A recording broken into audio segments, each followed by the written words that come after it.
Thanks for staying with Daybreak. Let's continue this discussion. I'll be bringing up your feedback on the screen in just a short while. Let's see what you're saying at Trevor Mbiji at Citizen TV Kenya. Use the hashtag Daybreak. Now, let's get into these youth initiatives and how they all converge. Material, I'll start with you. Convener, notable national youth leaders. How does your initiative come together to ensure that the young people are empowered and that they understand the decisions they're supposed to make, and that they make those decisions in the right way rather than being swayed by what you had mentioned, money? All right.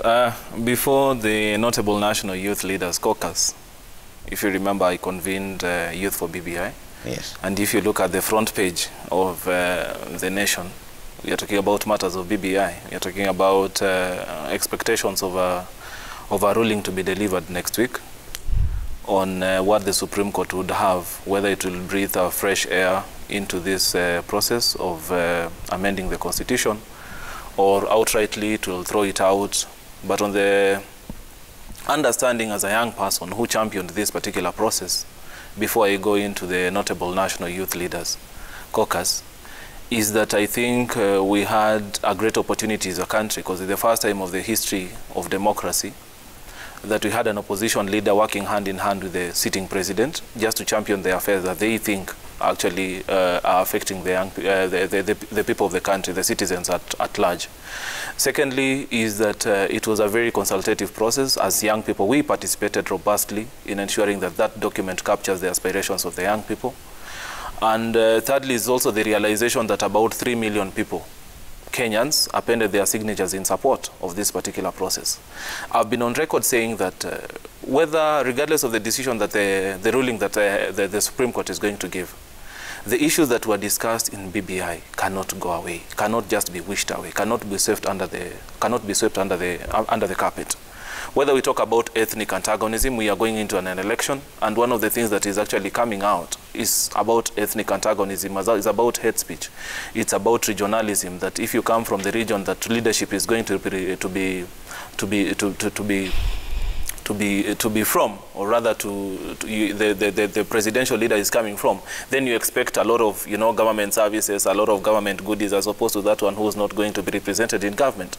And I think these issues are going to be there, and therefore going forward I think it will be important for all of us to embrace whatever the ruling that will come out of the Supreme Court, knowing very clearly that even if you are not going to implement BBI now, the way the president has said, even if it takes 100 days of the Azimio government, these issues around BBI will still come, and we'll still have to have a roundtable discussion as a country to see how we are going to solve those challenges. Now, coming back to your question about the Notable National Youth Leaders Caucus, is actually being inspired by the committee of experts during our crisis moment in 2007-2008 when we were having a post-election violence. And eminent personalities came together and they thought that it would be important for them to forge a way forward for this country despite the skirmishes that we are having at that particular point. And therefore, together with other young people, we came together and said that it is important for us, despite our political persuasions, despite our political support for political parties, there are issues that are very pertinent to the young people, that even if you come from UDA, even if you come from Azimio, Wiper, Oka, and what have you, if you're talking about issues of unemployment, it cuts across. Whether you are from Nyeri, whether you are from Kitale, where you come from, or whether you are in Mombasa, unemployment adversely affects the young people across board. When you talk about, issues of quality of education, we are talking about CBC on the first page of the Daily Nation, about the intake of and the requirements for those ones who are joining grade 7. It cuts across the entire spectrum of the young people, and therefore we think that it would be important for us, to comprehensively address these issues by having a consolidated platform. Okay. That we create a platform where we attract all the young people across industries, across sectors, across political divides, just to come up and champion a particular agenda. Okay. And one of the agendas that we championed in our Monday meeting I started by saying that we actually even invited parliamentarians across board. We had a parliamentarian from UDA, another one from Oka, another one from Azimio, another one from all those political persuasions. They were part and parcel of that particular meeting. When you talk about voter registration, whether you're in UDA or you're in Azimio, you'd actually be appalled that the numbers are really, really low, and it should be an issue of concern even to the principals that if the young people are not registering to vote, then they are not going to participate in the decision-making of this country post-2022. Okay. When you're talking about adopting a voter registration strategy, it does not matter whether you are in UDA or in Azimio. If we want the young people to come out and vote, let us have a centralized messaging system that if they see a leader who is close to the deputy president, another one who's close to Raila, another one who's close to Anoka principal, all of them championing for voter registration, then they would understand that that there's more than politics in this country. Okay. Secondly is the aspect of peace and promotion of peace and basically, you know, mitigating all indications or seeming post-election or pre-election violence. And you saw the remarks that were attributed to Madoado and what have you. All of us, I think, you're also young enough. 1992, I don't know whether you are conscious enough to understand what had happened in terms of post-election violence. But all of us actually are conscious of what happened in 2007. The youth were basically used, you know, it's normally the political class that sends the message or sends the order and directives, and then the youth are the ones who are going to implement in terms of hate speech and in terms of probably barricading roads, you know, destroying property, killing, and what have you. Okay. And therefore, we say that it would be important for the young people just to come up together and ensure that even in the electioneering period, let them not just be used in terms of, you know, filling campaign rallies and platforms. Let them have a substantive role that they are going to play in terms of their participation in the political process. Would want to see more young people sitting in campaign secretariats for the presidential candidates. Aduma talked about, you know, crafting of manifestos for presidential candidates. Yeah. We want to see more young people sitting in those think tanks, because if 70% of this country is made up of young people, then they are the only ones who also know the solutions to the kind of challenges that they face. And therefore, their solutions and their ideas on how these problems are going to be sorted can only be crafted and drafted under a manifesto. Okay. We want to see more young people participating in politics. We want to see political parties actually ensuring that they also meet the 2/3 gender rule, which I think it's a conundrum on how we are going to reach it, especially with the ruling of the Supreme Court. And therefore, that offers basically a platform for young people. Yeah. The notable National Youth Leaders Caucus just offers a platform for young people, despite their political persuasions, to come together and champion the interest of the Kenyan. What is the membership like? How many are you? The membership is across political parties. For instance, now we would have the youth leagues of ODM, the youth league of Wiper, all those political parties coming in to participate. Okay. Then we'd have, you know, CBOs, would have SMEs, would have leadership from university, and all other tertiary institutions coming up as members of the caucus. Well, Kisa, you run for office as a director. How is that empowering the young people? What is it meant to do, and how is it empowering young people to make the right decisions? Because I see here, you call yourself Beacon. You say, can we form our movements without being affiliated to an already established political movement or politicians who care little about the youth? Mm-hmm. Right. I'm actually a really big fan of movement building. The last role I served, I served to help build movements for young people. And the backstory for Run for Office is I volunteered at a political party somewhere in 2013. And what happened is I witnessed how young people were, you know, out of the loop in terms of information. When I'd meet them at the IBC offices, they didn't submit their symbols in time, the ones who were independent candidates. Probably they didn't have, you know, submission dates of a lot of information that they needed to have, and also even clearances from the Office of the Registrar of Political Parties. And we do applaud them for having that online platform. It makes things so much easier, I know, for political parties and also for candidates as well. So the gap for us is in the political space. We all talk about we have politicians but not leaders. So how can we ensure that the politicians who are churning into the space are leaders? All right. So these are people who are going to help, you know, drive a development agenda or champion change, or give solutions towards the problems that we have existing, and not creating opportunities for themselves to eat, you know, a little bit of money. So having value-driven or value-based leadership is one of the reasons why Run for Office exists. The other reason why we exist is also to bridge that information gap. Okay, when a young person is running, do they know what it takes to run for a member of county assembly? Do they know the nomination fees they need to pay? Do they know all the clearances that they need to do before they actually get to the RO to tell them, now you're cleared to run, here's your certificate, and you actually listed on the ballot paper? Because we have a lot of young people running, but they do not get to the ballot paper. And for various reasons. Of course, one is because there's lack of information, or the information doesn't really get to them. And second is because of the party primaries, which Alex here mentioned. And we even dare to say that political parties just need to scrap off the nomination fee for young people. I mean, let them compete with the others on that fair ground, and not put a nomination fee that will now, bar young people from participating in that process. The other thing we also do is we help to bridge the legislative and policy gaps for young people. And when we say run for office, it's not just the political offices that you actually need to vie for. It's also the public offices that young people need to sit in. For example, when we had the selection panel of the IBC, picking commissioners that needed to sit in the commission, as Run for Office, we sent a petition. And because the process didn't seem to have young people in it, young people between 18 to 35, not youthful.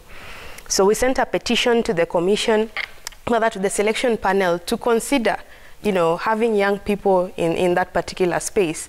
And of course, at the end of the day, it didn't turn out how we wanted. And this is what happens when you're in the social accountability space. Sometimes change takes a while. However, when the electoral management body was setting up a youth coordinating committee, we are grateful that we got the opportunity to sit there and to help bring, the young people on board and meaningful participation in the electoral process.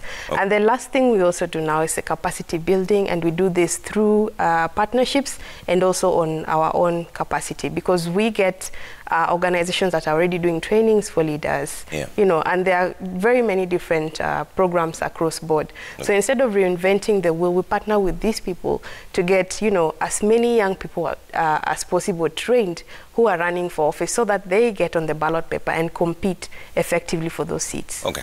Willis, what is Kabila la Vijana? Trevor,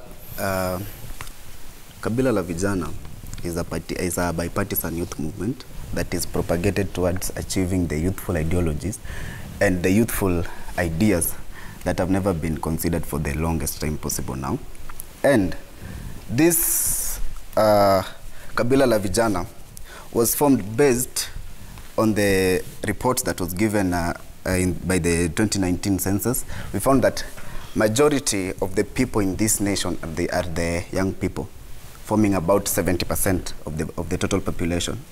But you see, this 70% of these people, they are always divided in some means or in some way. I can find myself from the Luo Nyanza, divided by the person from the Mount Kenya region or from Western Nderi or any other place. I may have differences as a person, but for Kabila la Vijana, the only thing we encourage to differentiate us is ideologies. And in as much as we are differentiated by ideologies, it should not separate us. Because at the end of the day, this country needs us. Sooner or later, these people who are the so-called political bigwigs, they will fade away. And we are the people who will be mandated to take this task. If we don't have it now, our future generation will judge us harshly. If the environment will be spoiled, if there will be climate changes, because we as the youth, because the youth are the most, the youthful age between 18 to 35 is the most energetic period of someone's life. If we don't take this initiative ourselves to fight for good policies as the youths, to fight for environmental conservation and these other things, and to fight for the youthful rights and the vices that are facing the youth, the next generation will come and will still find the same problems that we found from our fathers. Yeah. And this is the whole narrative that the Kabila la Vijana is trying to shade away. Yeah. Because in Kabila la Vijana, I said it's bipartisan because personally, as the spokesperson of Kabila la Vijana, I'm affiliated to Azimio la Umoja. My chairman is affiliated to UDA. My secretary general is affiliated to TSP. But you see, but since politics is a game of interest and all this, they know why they are there. But when we come on table, as Kabila la Vijana, we are propagating the youthful ideologies. Okay. And that's why I want to urge all the youthful movements and the movements that are relocating around the youth, because I've worked initially with some of the youth groups, for example, Kuya from Kirinyaga. There's an organization that is coming up called Kiongozi KE that is mentoring the young aspirants, that we've also partnered with them, and we are having a seminar tomorrow with them at Makadara. And this is just to urge the youthful movement, because we are considered as the majority. Why don't we have one tribe as the youths and speak of one voice and one mind? Yeah. Because in most cases, youths are always the easiest to divide. Okay. Because lack of the unity amongst them. So there's a misconception that these youthful initiatives are meant to back politicians. You're saying that yours, for example, you're supporting different people. So yes. At no given point will you then come and say Kabila la Vijana is supporting this movement? Yes, that is the stance, and that is how it is constituted in our constitution. Okay. And even if I say so, and that's what we want to embrace, since Kabila la Vijana is not only based politically, but now it is active because it is active politically because we are in political period. But we are also considering other facts. There have been reports from the NASA, warnings about the global warming and this. What can we as the youth do to consider the environment conservation? What are these policies that is needed to ensure that the future generation don't suffer from the problems that we've gone through in our generation? Okay. We want to propagate the ideas that we as the youths of this nation and the entire Africa as a whole, what can we do? Because we are the most potential. Africa as a continent is the only continent that have the most youth. If you consider other countries like Italy, majority, the bigger percentage are elderlies, aged above 50. But you see, these are the reproductive section of our time. We really need to maximize on everything. Okay. Yes. Muthoni, what does Uyano do? Thank you, Trevor. Uyano, basically we came together, and I think this is the only group that I can freely say we are inclined. I think everyone else is a bit neutral. As we are inclined to the Azimio la Umoja. I can say that without any fear. And basically, Uyano Kenya, we came together in after the Building Bridges initiative, when it came to be. And when we came together, the vision was, Uyano stems from the word reconciliation. We were thinking about the reconciliation of the nation. We are all aware, we might have been quite young during 2007, what happened. And the implication of having an unstable country, it is quite dire. Our nation was bleeding for a while, and we had I think it took almost 2 years to even get some form of stability, to have tourism back in Kenya, to have a stable Kenya, at least an idea of a stable Kenya. And if we are dreaming of Kenya being Africa's Singapore, we do not need to have an unstable Kenya. And especially for the people of Mount Kenya, they can clearly remember what happened even in the Kiamba massacre. And those are some of the things when you talk about the reconciliation of the nation. We are talking about healing the nation, averting such things, because the youths of this nation are the ones who are used to propagate hate, to propagate tribal clashes. So when we talk about Uyano Kenya, we are talking about reconciliation, and we are talking about the vision of peace, and having peace and a stable nation for that matter.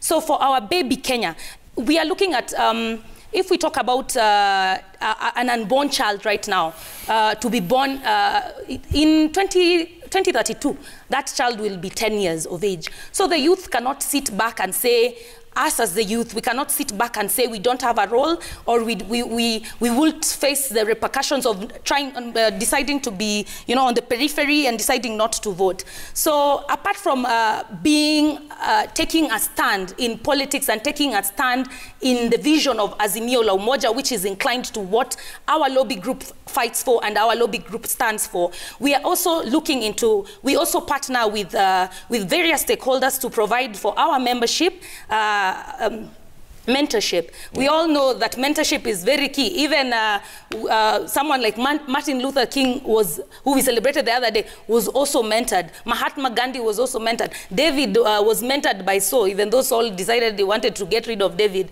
The issue of mentorship in young people is also very key. We have tried to, we get seminars where we train our aspirants and the members that we have, because the constitution of our group basically, mostly in the beginning, we were focusing on young women who are interested in vying for elective posts. Yeah. And with the partnership that we've been getting, we've gotten support to train our team members and our team members, so that we can get to even have a better leadership for the country and a better leadership for and this is not only in the political sphere. We also get partnership. We've liaised with the National Chamber of Commerce through the presidency of Richard Ngatia. They've given our people spaces for internship to even work at the Chamber of Commerce, and so many other examples that we can give. So in light of also why we came together, because we came together as a result of the BBI, I would also like to comment on the same. We had yesterday the conclusion of the proceedings in the Supreme Court. Be careful with that. It's a case. It's in court, so it's sub judice. Correct. We won't comment on that. We will just say that we have faith that the decision that is going to be made, we have faith in Martha Koome, we have faith that the decision that is going to be made will be for the best interest of our nation, the best interest of our nation, and we hope that reggae will indeed continue. That's brilliant, because you see, you're the only team here that has decided to outrightly say that you are actually affiliated to a political party. Kabila la Vijana says they are not, run for office is not, and same as National Youth Leaders Caucus. So Gerish Arogo says the Kabila la Vijana movement is a good idea, but the fact that the leaders are affiliated to different political parties spoils its originality. Youth of today do not want to start an idea which can stand on its own and fight for a cause. Aduma, is that position right? Or how then do we ensure that all these initiatives merge in the interests of the youth and not so much the politicians or even getting politically affiliated, though Gerish Arogo seems to have a different view? I think Gerish is entitled to that opinion. You know, it seems like young people get into support formations that already exist. And I don't think there's a problem with that, because at the end of the day, we all have personal goals, aspirations, and as he put it, we all are, you know, in the game of interest in some way. I think I have an idea on how we can all get ourselves in the same space as young people. And this is the Youth Manifesto, which is a process that we've already started. Okay, the Youth Manifesto, to break it down, is a community manifesto. So basically, it's members of a community, all right, whether people in Kilimani decide that we want to do a manifesto, Kenyans decide we want to do a joint manifesto, or Mombasa County itself, they want to do a manifesto. So these people sit down and come up with policy demands, all right? Policy demands that they want to see championed by the leadership of the day, by the government of the day. So it really doesn't matter whether you come from a political party, an organization that is not, you know, that is non-partisan. The idea is we are transforming our thought processes and how we engage in the political space, because this is still very political. And I'd like for young people to understand that politics is not just running for office. Politics is the entire cycle of resource mobilization and distribution, all right? So our leaders are placeholders to help us get resources as people in the communities. So if your leader is a placeholder, and you look at Article 1 of the Constitution, which I like to call the John 3:16, that we are sovereign, all right? The people of Kenya are sovereign. Yeah. And it continues to say that we delegate our power through elected representatives. So the elected representative is there to serve your purpose as a citizen, as a constituent, and as a member of that particular community or society. Now, the Youth Manifesto is a document that will have aspirations from young people across the country, all right? So these are young people from different sectors. So young people from political parties, we briefly engaged with young people from political parties. We are still hoping to have another engagement with them. They have their aspirations that they want to see at the end of the day. So we take those aspirations and put it in the document. Okay. Young people from private sector, all right, they have their aspirations. In fact, even the Kenya National Chamber of Commerce was part of that particular deliberation to come up with these recommendations. And I am urging and inviting different organizations, different sector players, young people, doesn't matter your political affiliation, because as he says, as the young people, we are one tribe. Young people, we are one tribe. The only people that divide us are the elders. Yeah. But we do not relate with the idea that, you know, you're from Central Kenya, you're from Western Luo Nyanza. We don't care. Young people honestly don't care about that. We are one tribe. So because we are one tribe, we can harness the youth voice. And this is where the problem is, harnessing the youth into one voice because of the fragmentation and the lack of organization in the youth space. So if we can come together and harness the youth voice in this Youth Manifesto, one document by the youth of Kenya saying that as the youth of this nation, this is what we say we want. So when we have gubernatorial debates, we are there with our manifesto and we're saying we want to see this when you get into office. When we're having presidential debates, young people are there with the manifesto again, telling the presidents to be that this is what we want as young people. And at the end of the day, because it's a signed document, because they have to commit to say that, yes, we are accepting that these are the aspirations of young people and we'll carry it, you know. So at the end of the day, we can still use that very document to hold them to account and even recall some of these leaders, because I don't feel like we use all the clauses in the Constitution that are available to us as citizens. And even for the likes of Mwesh here who is running, we will hold them to account. When you get to office, we will come back with our manifesto and ask you, okay, you signed up for this, so what are you doing? So I think it is very important for us to tap into that manifesto space. And also, I think the very last appeal for me is mental health. Mental health for young people who are running for office. Yeah. I think I spend my nights picking calls from members of Run for Office because they have to bounce the emotions of someone. So if young people are going through all these challenges in the electoral cycle, and there's no one really, giving them a space where they can nurture their mental well-being, then it means they're going to crash at some point. So this goes to all the people who are in the leadership space for, candidature and leadership, that they need to factor in mental health into their programming to make sure that young people are all-rounded in a sense. All right. Alex, what do you think? I think the Youth Manifesto idea is quite good. How do you channel your interests as young people into one line so that we don't have so many organizations that seem to be reading from different scripts? Then we are split down the line, saying so and so support so and so, and yet our issues are the same. How do we channel our energies so that we come up with one document and say this really is what we want? First, before I lose my train of thought, one of my heroes and a very great Pan-African is Kwame Nkrumah.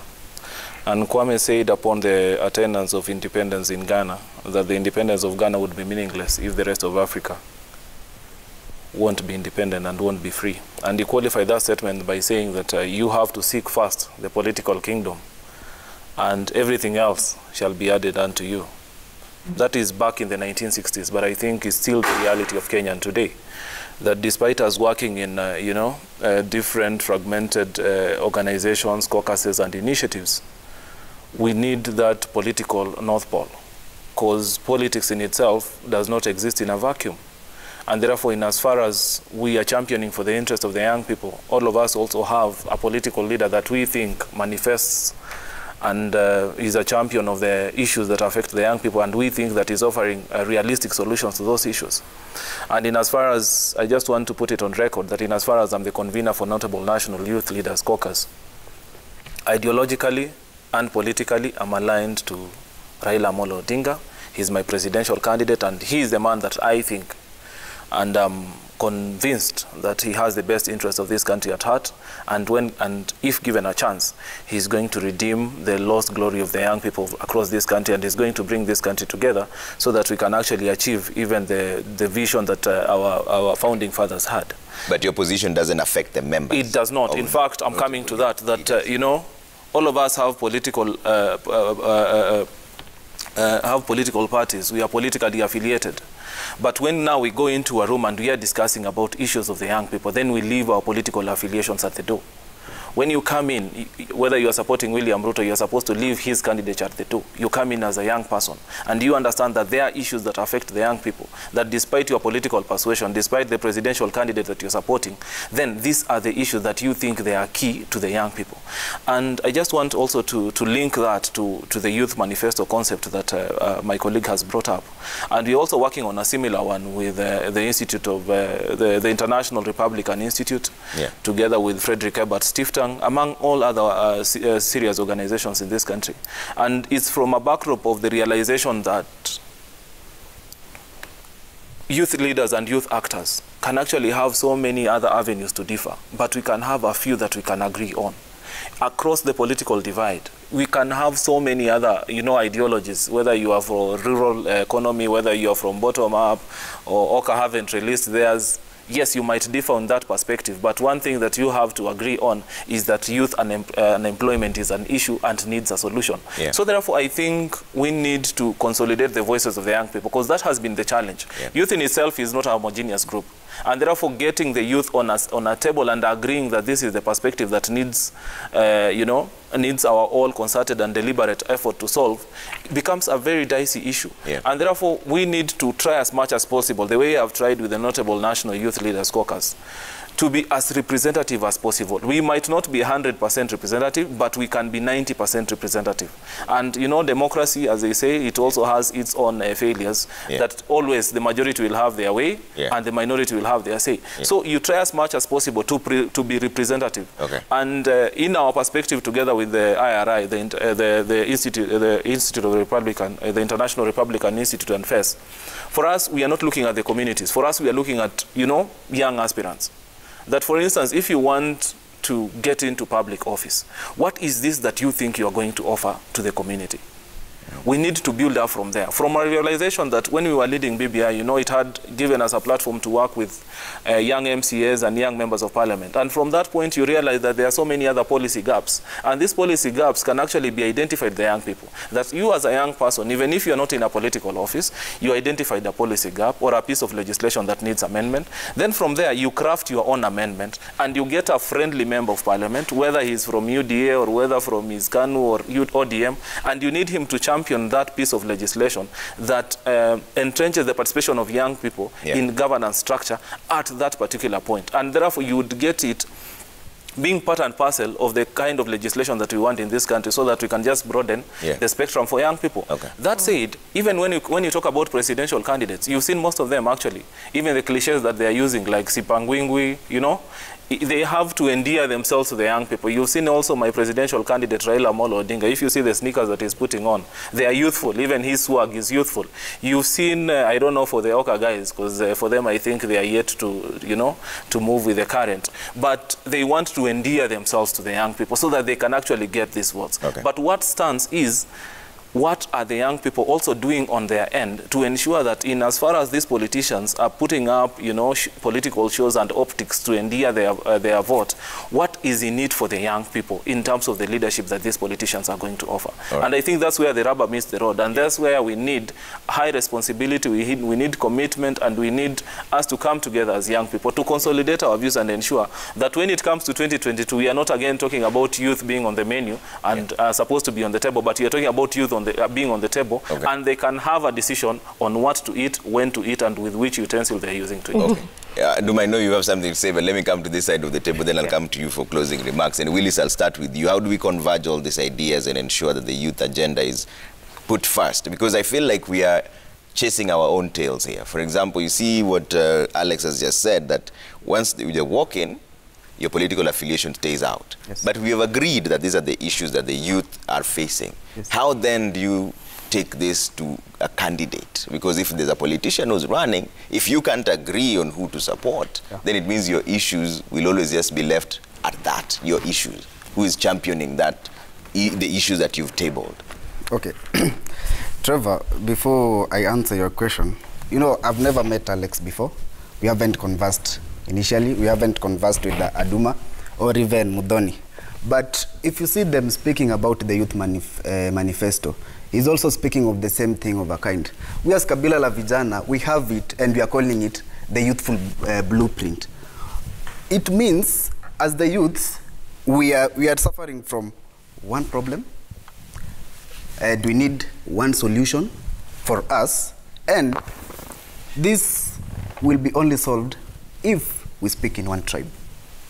And for us, there is now coming to your question, how we are going to sort out all this. My friend, as a person, I have my mind and my political interest and my ideologies. You have the same. I can't force you to think as I do. But at the end of the day, I want your thinking not to affect my thinking in any way if I'm supposed to go by that. Because we are in a democratic country. Yeah. I want your thinking not to affect Mudhoni's business. I want your aspirations not to interfere with the peace that we're enjoying in this country, because we all know what are the outcomes of violence. And to help sort out all these things, my thoughts though is that these youthful movements and organizations should merge together as one, and regardless of whoever you are supporting, regardless of whoever your presidential candidate is, you go vote for him, because he has shown you that he's good to lead that office. But at the end of the day, if I have Matere or Aduma or Mudhoni seated here today and we say, like, I've known you, we are from the same organization, why is it that when her organization or her lobby group will be supporting Raila and maybe another lobby group is supporting Ruto, I start fighting her, someone that I know? It's not even logical in this case. So whatever is good and whatever it's deemed to be done is, irrespective of all this, we should have one tribe for the youthful nation. Okay. Mudhoni? Yeah, thank you, Trevor. And I think it first starts with, today I'm very happy to meet Wilkista, because we are talking about, I'm even thinking about partnering with Run for Office, because at the end of the day, we have a similar goal. And also on the matter of, on the issue about the mental health, recently we saw His Excellency, the President of the Republic of Kenya, at Kiganjo. And one of the key issues when he was talking to the young officers who are being recruited and commissioned to join the police service unit, he talked about the issue of mental health. That shows, indeed, we really thank His Excellency for recognizing and acknowledging that mental health is indeed a great issue for any person, and especially for people in politics. So that is indeed a key thing, that we keep on collecting and exchanging new ideas and learning about new ideas. And also, in light of what was stated yesterday, there were people who were even crying in Supreme Court. The respondents, there's one thing I can agree with the respondents, where they were saying, in light of the spirit of the Constitution, the people are the bosses. And in light of that statement, I would like to state that indeed the young people of this nation, the young people of Mount Kenya are the bosses, and the coming together of and mixing our ideologies and working together can indeed stem and bring out a new crop of leadership, and not only leadership, but a peaceful coexistence amongst ourselves. Yeah. And in light of also what we stand for as a party and what our party leader is trying to fight for, the issue about 6,000 being given to unemployed youths and people who don't have jobs. We are talking about curbing corruption so that this money can go to that. So I would urge my fellow youth, the youth leaders and the youth of this nation, as the bosses that we have been called, as the bosses that we are, we really should look into, when we choose the leadership of this country, what is it that we are looking for? Are we looking into the wheelbarrownomics or things that might not be helpful? We were talking about a kid who is born today, will be 10 years. In 2032. What is it? What is the promise? These are the 10 years. These are the 2 terms that you might give someone in office. What will be the implication so that we do not shy away from making a stand, from being bold and choosing that which we want, the sanity, the peacefulness, the spirit of the Constitution. What is it that we want to see as a change for the nation of this, for our nation? Aduma, you wanted to make a comment before we close this? Yeah, absolutely. I wanted to say that young people in political parties need to recognize their power. Because when we are writing a manifesto, these young people need to champion it in their political party manifestos. Because political parties exist to capture power.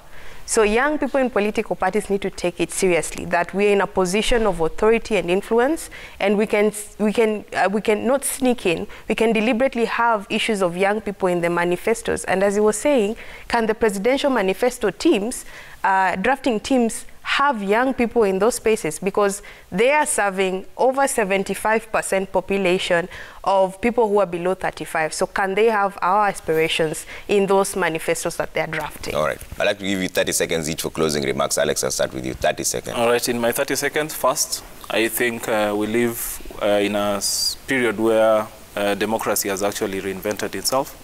And sometimes it's difficult for young people to determine or to know the kind of leader they are going to vote for. So for my advice for the young people, one, you have to look at the character of the leader, what he stands for, what he has been able to do. Secondly, is about the track record. What has he been able to do if he has occupied several positions of governance and several positions of influence at a particular point? And 3, the history of that leader. If he has promoted multipartyism, he has fought for the freedom of the people, he has promoted development, if he has promoted unity and cohesion among the country, then he's supposed to be given a chance. And my clarion call is just for the young people that as the voter mobilization and the voter registration continues, you are being given a blank check, just the way Martin Luther King said. And this blank check, you are going to write on what you want on the 9th of August this year. If you want better education, if you want better health services, if you want opportunities, invention and innovation, then that is what you are going to write on that ballot paper on the 9th of August, and you are going to determine the trajectory and the destiny of this country going forward. Mudoni, 30 seconds. Thank you. I would like to thank you for this noble opportunity for me to sit here. And in my 30 seconds, in my conclusion, I would really like to say that indeed there is hope. We are told, Winston Churchill stated that leaders are dealers of hope. And we wouldn't want to sell fear to our fellow youths, to our fellow countrymen, and to the youth of Mount Kenya. So any leader who is there out there spreading hate speech, talking about how they would want to see Madoa-doa and all those things that would bring our nation to where we have come from and where we've worked so hard not to be, is something that should be discouraged. And the youth of this nation should be against such people. We shouldn't see such people in office, and that should be really discouraged. Also, to conclude, I would like to say that indeed, while we talk about hope, is the fact that we should also look at the European countries. Indeed, it has had a great journey. In 1648, we saw the Westphalian Peace Treaty, whereby we saw the coming together of all these nations. It took them 400 years for them to come together. So indeed, there's hope for our child Kenya. Indeed, there's hope for us. That's it. Willis? Okay, first I want to thank the Citizen and the entire Royal Media for giving youth the opportunity to air their views. And my parting shot is that to the youths who are at home there, if we continue to frivolously follow masses where M is silent, we will surely live in Spain where S is silent. Okay.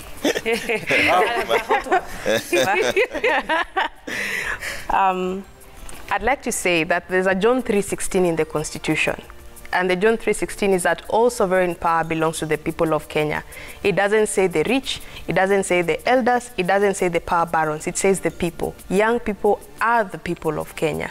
And to continue, that you will exercise this power through elected representatives, okay?